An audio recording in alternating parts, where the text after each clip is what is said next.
Today I'm showing you how to take your photos from flat to eye-popping 3D on Facebook. I'll show you all the easy steps so you can learn this trick and start to make your photos stand out.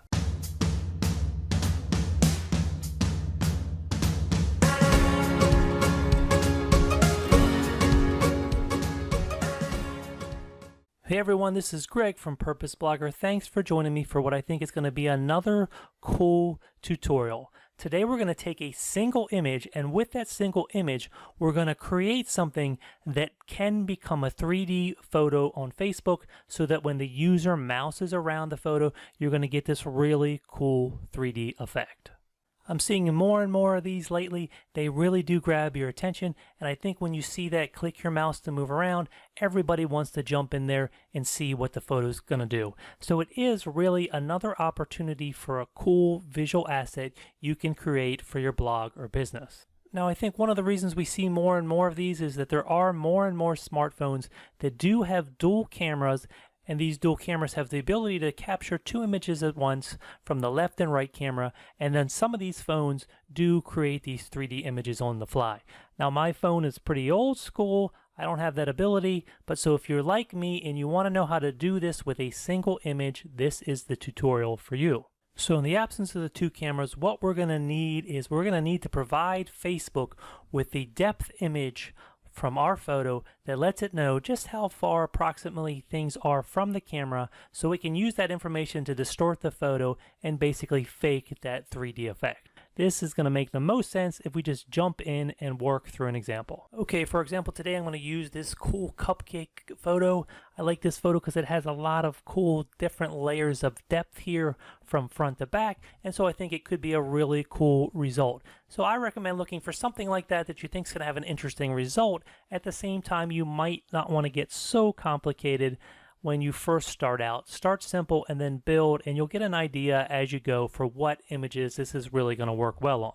And also, of course, you don't have to limit yourself to food. This will work on any photo you want to try it on. Just make sure it is a image where you can separate a few of those different layers of depth out so you can get that cool 3D effect.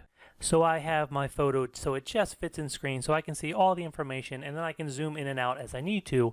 But I like to start when I do this by just creating a new layer above that background layer, and then I'm just going to create a basic depth gradient here.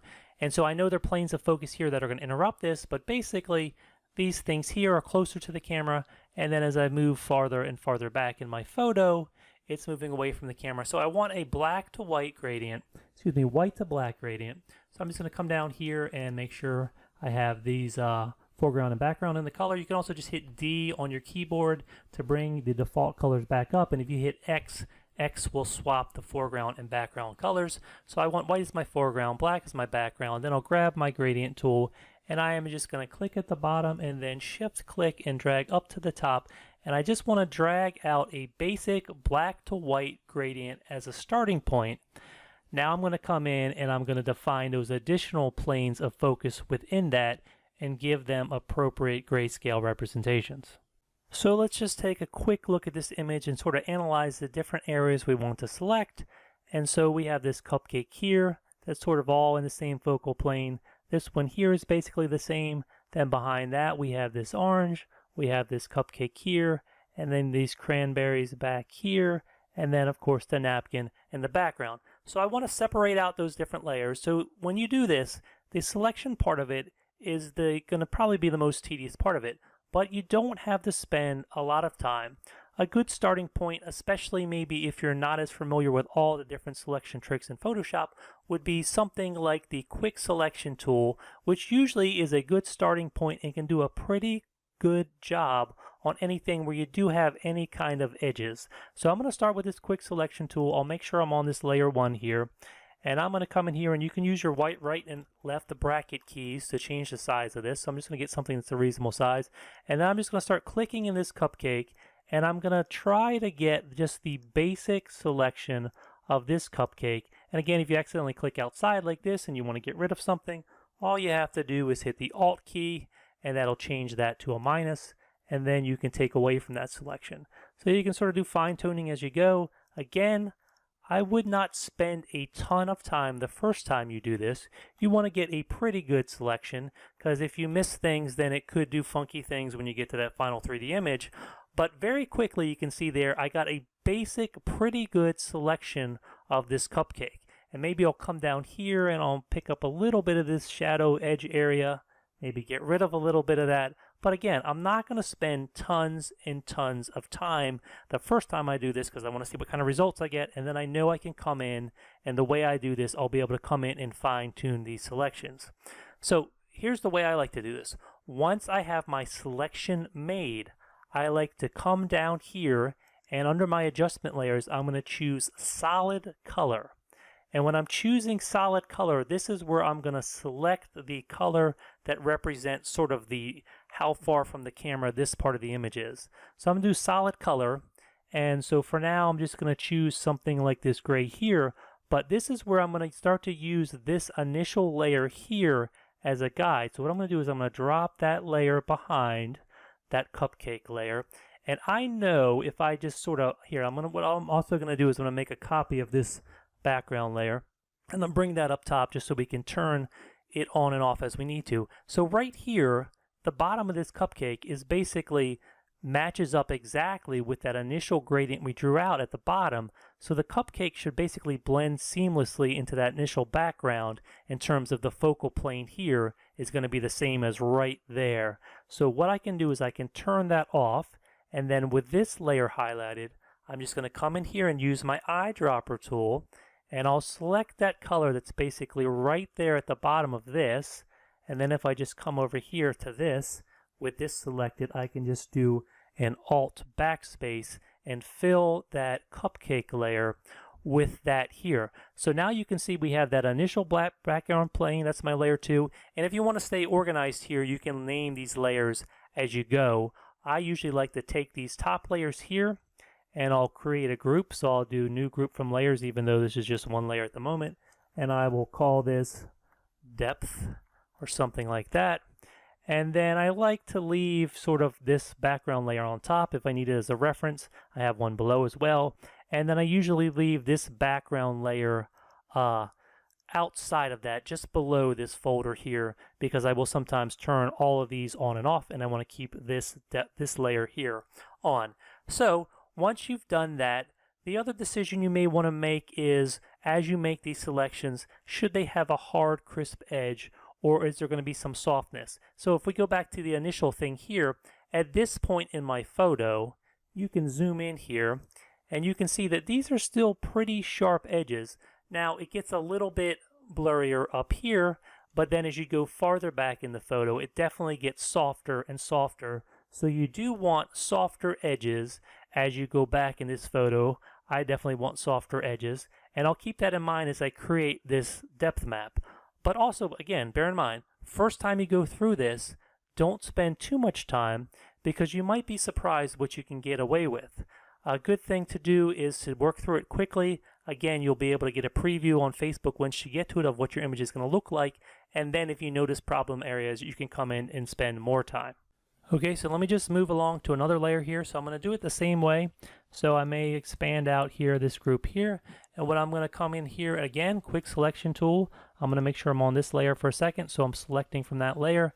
And I'm just going to very quickly come in here and get this orange shape. And again, if it misses or goes too far, you can just do Alt key, and then you're subtracting from your selection. So again, just using that quick selection tool, and very quickly, without spending too much time on it, I'm just coming in here and I'm getting that basic shape of this orange here. And once I have something, I'm going to do the same trick again. So what I'm going to do is I'm going to turn this off, and I'm going to look basically on this background layer and pick a color that's basically at where I think this orange is. So it's right about there, right? Sort of at the bottom of my selection right there is where that orange comes into play. So what I'll do is I will turn this off for a second. I'm making sure I'm on this layer. Again, I'll go eyedropper, and I'm going to select right there just to sample that color. And then once again, with this selection made, I will just come under here and a solid color layer, and it's going to create that solid color layer with that foreground color I have selected, and it's going to go ahead and create it with that mask. Now, remember here, if I alt click, I can see the masks, right? So alt click and I'm in on this mask here.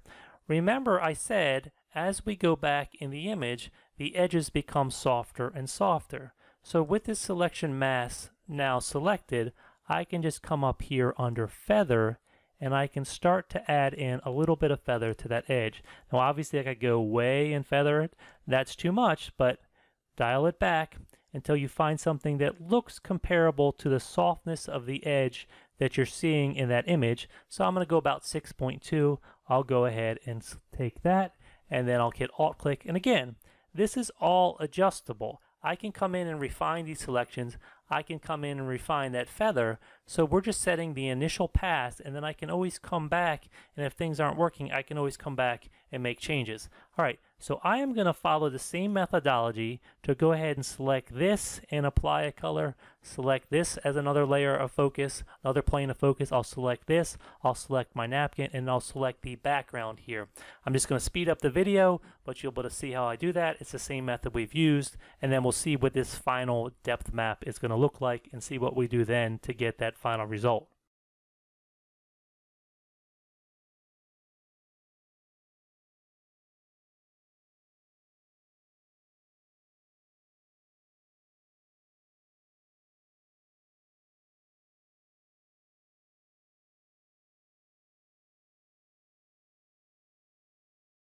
Okay, so here is my final depth map that I've created, and I have each of these individual layers within my depth folder here.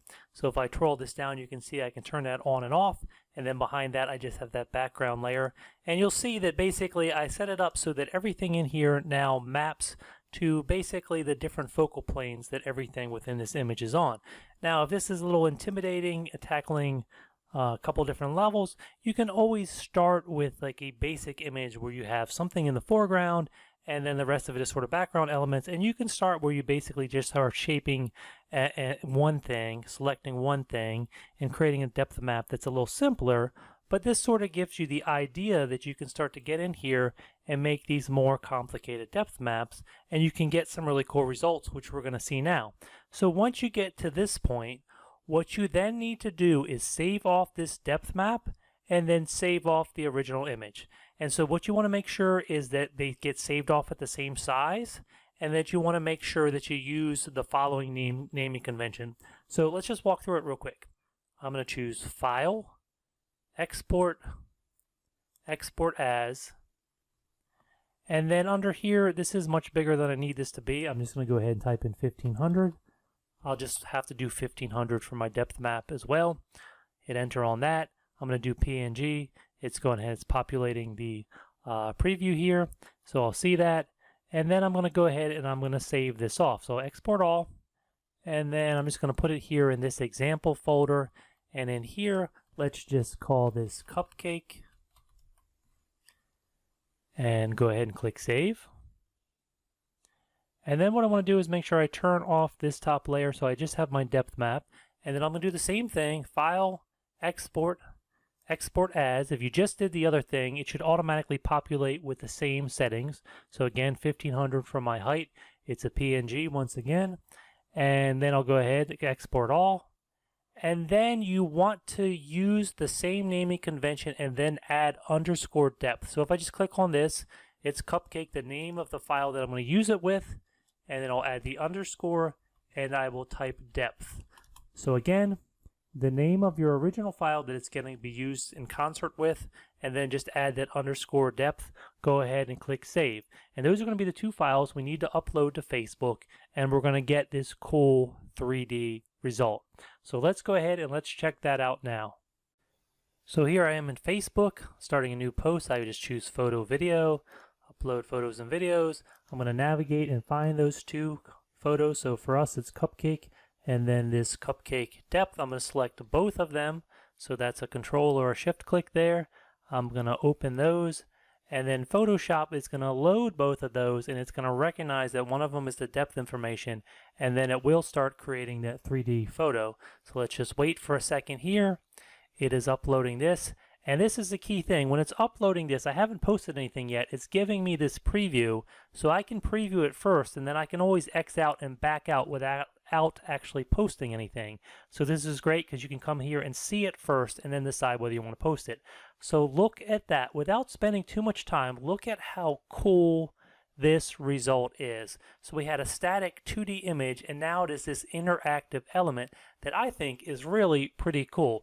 Now, there are a couple funky things going on here if you look closely, like there's something a little weird up here with the orange and other things. So there are a few things, and you can always go back. And so remember, if I go back to Photoshop now, remember, we have all these different layers right here.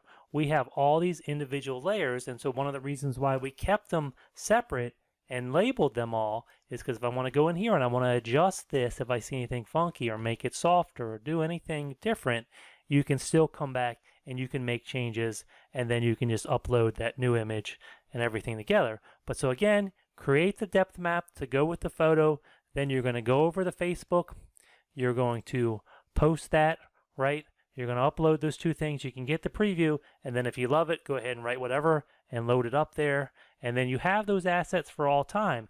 If I want to use this as part of my marketing channel now, I just store these together, and then when it comes time to promote it, just upload the photo along with that depth map, and Facebook will create this really cool image.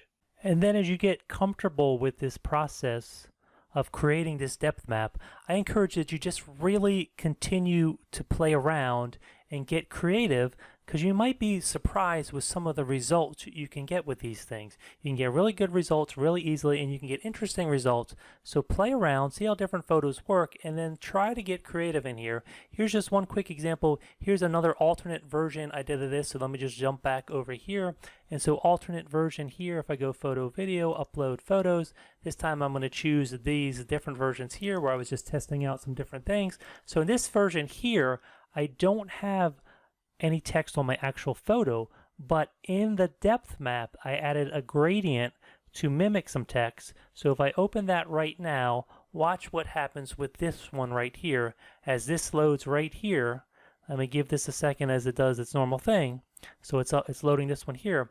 So initially, you're going to see no text on this because, again, there's not any text on the original photo, but inside of my depth map, I added a gradient lighter than the background where it was, and so as I move, you'll see that that text starts to appear. So you can even work some cool branding elements into this sort of thing if you want.